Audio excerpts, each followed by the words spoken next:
The topic of homosexuality, its morality and legality has raged in the public domain this past week.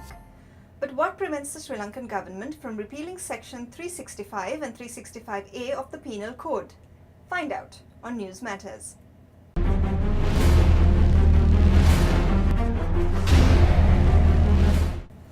The Penal Code of Sri Lanka lists homosexuality under unnatural offences and grave sexual abuse.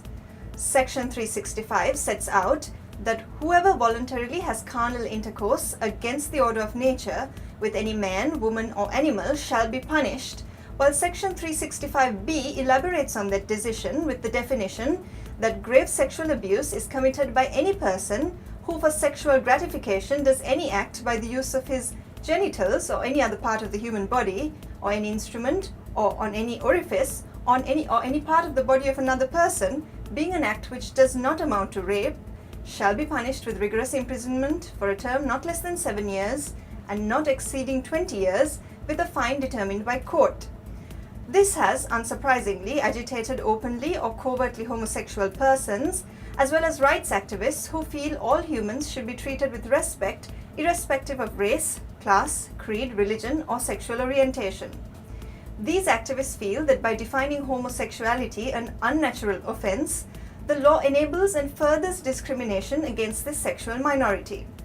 But what has prevented successive Sri Lankan governments from repealing this act, enacted in 1833? It's simple: politics.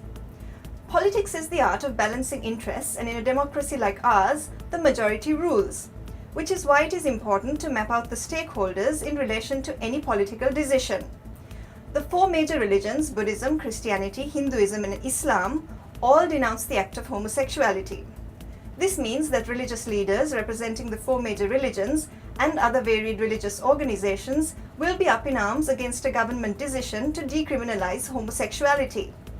A large majority of the rural and urban middle class will also disapprove of such a move, and any move to decriminalize homosexuality against their approval will plunge the government into a politically disadvantageous position and eventually play into the hands of Sinhala Buddhist ultra-nationalists with political agendas.